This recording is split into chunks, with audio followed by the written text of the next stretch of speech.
పెద్దలు నారా చంద్రబాబు నాయుడు గారికి, సోదరులు పవన్ కళ్యాణ్ గారికి, వేదిక ముందున్నటువంటి భారతీయ జనతా పార్టీ, తెలుగుదేశం, జనసేన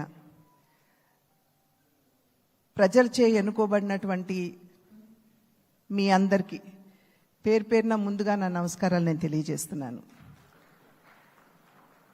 అనూహ్యమైనటువంటి విజయాన్ని మనం సాధించడం జరిగింది. పవన్ కళ్యాణ్ గారు మాట్లాడుతున్నటువంటి సందర్భంలో తెలియజేశారు. ఏ విధంగా ఢిల్లీలో మేము కూర్చున్నటువంటి సందర్భంలో ఆంధ్ర రాష్ట్రంలో జరిగినటువంటి ఎన్నిక జరిగిన తీరు మాత్రమే కాదు, 3 పార్టీల మధ్య ఏర్పడినటువంటి సమన్వయం ఒక రకంగా యావత్ భారతదేశానికి కూడా ఇది ఒక ఎగ్జాంపుల్గా నిలవాలి అని చెప్పి ఢిల్లీలో మాట్లాడుకున్నటువంటి మాట. అటువంటి సందర్భంలో కేవలం ఇక్కడ ఉన్నటువంటి నాయకులకి మాత్రమే కాకుండా ఈ 3 పార్టీలకి సంబంధించినటువంటి ప్రతి కార్యకర్తకి పేరు పేరున నేను శిరస్సు వంచి నా నమస్కారాలు తెలియజేస్తున్నాను. అదేవిధంగా తెలుగు ప్రజలు గడిచిన 5 సంవత్సరాల కాలంలో వారు ఎదుర్కొన్నటువంటి సమస్యలు, ఒక విధ్వంసకర పాలన, విద్వేషపూరిత పాలన, కక్షపూరితమైనటువంటి పాలన ఎదుర్కొన్నటువంటి సందర్భంలో అభివృద్ధి అన్న పదానికి అసలు అర్థం లేకుండా పోయినటువంటి నేపథ్యంలో సంక్షేమం, నిజమైనటువంటి సంక్షేమం అన్నది ప్రజలు దూరమైనటువంటి సందర్భంలో విసిగి వేసారిపోయినటువంటి ప్రజలందరూ కూడా మనం ఊహించలేదు. ఇంతటి ఘనమైన విజయం మనం సాధించగలమని చెప్పి మనం ఊహించలేదు. ఖచ్చితంగా అధికారంలోకి వస్తాము అనేటువంటి భావన ప్రతి ఒక్కరిలో ఉన్నప్పటికీ, ప్రతి నాయకుడికి వచ్చినటువంటి మెజారిటీని ఒక్కసారి మనం చూసినట్లయితే ప్రజలు ఒక కసితోటి ఎట్లాగైనా సరే ఈ యొక్క ప్రజా వ్యతిరేక పాలనకి అంతం పొందించాలి, జగన్మోహన్ రెడ్డి అనేటువంటి ఒక రాక్షసుడు ఎవరైతే పరిపాలిస్తున్నారో ఇంటికి పంపించాలి అనేటువంటి భావన ఏదైతే వారి మనసులో కరుడుగట్టి ఉన్నదో అది వారు బయటికి చెప్పకనే వారు ఓటు మాధ్యమంగా తెలిపినటువంటి నేపథ్యంలో వారందరికీ కూడా, తెలుగు ప్రజలందరికీ కూడా నా ధన్యవాదాలు నేను తెలియజేస్తున్నాను. ఒక పక్క అనూహ్యమైనటువంటి విజయం అని చెప్పి మనం అందరం చాలా సంతోషపడినప్పటికీ, రెండవ పక్కన మనం ఈ విజయం నుండి నేర్చుకోవాల్సినటువంటి పాఠాలు కూడా ఉన్నాయి అని చెప్పి గ్రహించవలసినటువంటి అవసరం ఉన్నది అని చెప్పి గట్టిగా విశ్వసిస్తున్నాను నేను.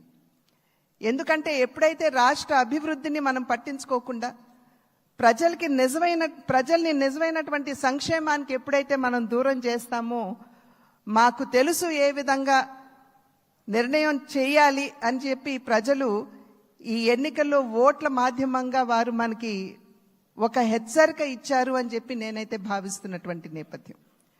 కనుక ఈ యొక్క అనూహ్యమైనటువంటి విజయాన్ని, ఈ పరిణామాన్ని మనం గెలిచాము, అధికారంలోకి వచ్చాము అనేటువంటి భావన కన్నా ప్రజాహిత పాలనని, సుపరిపాలనని ఏ విధంగా ప్రజలకు అందించాలి అనేటువంటి విషయం మీద ఖచ్చితంగా మనం అందరం కూడా దృష్టి కేంద్రీకరించవలసినటువంటి ఆవశ్యకత చాలా ఉంది. ఆ సందర్భంలో ఈ 3 పార్టీల యొక్క కలయిక, ఒక్కసారి 3 పార్టీల యొక్క ఆలోచన విధానాన్ని కనుక మనం తరిచి చూసినట్లయితే, భారతీయ జనతా పార్టీ ఆది నుండి కూడా, ఎప్పుడైతే భారతీయ జనతా పార్టీ ఏర్పడిందో ఆనాటి నుండి కూడా సబ్కే సాత్ సబ్కా వికాస్ అనేటువంటి ఒక సంకల్పంతో ముందుకు వెళ్తున్నటువంటి వైనం మనందరికీ తెలుసు. అదేవిధంగా నందమూరి తారక రామారావు గారు తెలుగుదేశం పార్టీని స్థాపిస్తున్నటువంటి సందర్భంలో సమాజమే దేవాలయం, పేదవాడే దేవుడు అనేటువంటి ఒక విశ్వాసంతో ప్రజల మధ్యకు వచ్చినటువంటి నేపథ్యం. అదేవిధంగా జనసేన ఆవిర్భావం చూసినా కూడా సమాజంలో ఎక్కడైనా సరే పేదవాడికి, సాధారణ పౌరుడికి గనక అన్యాయం జరిగినట్లయితే గళం విప్పి ప్రశ్నిస్తాము అంటూ ముందుకు వచ్చినటువంటి నేపథ్యం. కనుక ఈ 3 పార్టీల యొక్క ఆవిర్భావం, వారి యొక్క ఆలోచన విధానం చూసినట్లయితే ఒకే దిశలో ఒకే రకంగా ఉన్నటువంటి విషయాన్ని మనం గమనించాలి. అంటే సమాజంలో ఉన్నటువంటి సాధారణ పౌరుడికి న్యాయం చేయాలి, పేదవాడికి నిజమైనటువంటి సంక్షేమాన్ని అందించాలి అనేటువంటి లక్ష్యం ఈ 3 పార్టీలకు ఉన్నటువంటి సందర్భంలో ఈ 3 పార్టీల యొక్క కలయిక నిజంగా ఒకంత ఆలస్యమైనా కూడా ఇది రాష్ట్రానికి చాలా అవసరమైనటువంటి కలయిక అని చెప్పి నేను భావిస్తున్నాను. మరి నేను అనేక సందర్భాల్లో చెప్తూ ఉంటాను, ఈ 3 పార్టీల యొక్క కలయిక చూసినప్పుడు ఒక త్రివేణి సంగమాన్ని మనం చూస్తున్నట్టుగా మనం భావించవలసినటువంటి నేపథ్యం. ఒక పక్క చంద్రబాబు నాయుడు గారి స్ఫూర్తి,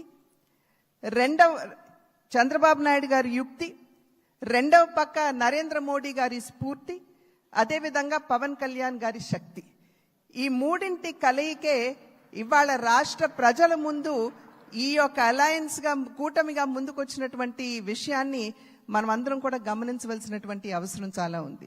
ఇందాక చెప్పినట్లుగా ప్రజా సంక్షేమ పాలనని, సుపరిపాలనని ఏ విధంగా ప్రజలకు అందించాలి అనేటువంటి విషయం మీద దృష్టి పెడుతూ కక్షపూరితంగా ముందుకు వెళ్లకుండా మనం కూడా మన కార్యకర్తలకి తెలియజేస్తూ వారిని కూడా ఒకంత శాంతింపపరుస్తూ, ఎందుకంటే గడిచిన 5 సంవత్సరాల కాలం వారు ఎదుర్కొన్నటువంటి సమస్యలు ఏదైతే ఉన్నాయో, ఇబ్బందులు ఏవైతే ఉన్నాయో వాటి నేపథ్యంలో ఒకంత అత్యుత్సాహం కావచ్చు ముందుకు వచ్చి మరి ఏ విధంగా మనం ముందుకు వెళ్ళాలి అనేటువంటి అంశం మీద దృష్టి సారిస్తున్నటువంటి సందర్భంలో మనం సంయమనాన్ని పాటించడం మాత్రమే కాకుండా మన కార్యకర్తలు కూడా మనం సంయమనాన్ని పాటించవలసినటువంటి ఆవశ్యకతని వారందరికీ తెలియజేయవలసినటువంటి బాధ్యత మన మీద ఉన్నది అని చెప్పి తెలియజేస్తూ, ఏదైతే ఇప్పుడు సోదరులు పవన్ కళ్యాణ్ గారు మరి ప్రతిపాదించారు, చంద్రబాబు నాయుడు గారిని మన నాయకుడిగా ఎన్నుకోవటం, నేను దాన్ని సమర్థిస్తున్నాను అని చెప్పి తెలియజేస్తూ మీ అందరికీ ధన్యవాదాలు తెలియజేస్తూ చంద్రబాబు నాయుడు గారికి మరి ఒక్కసారి నేను శుభాకాంక్షలు తెలియజేస్తున్నాను. నమస్కారం. జై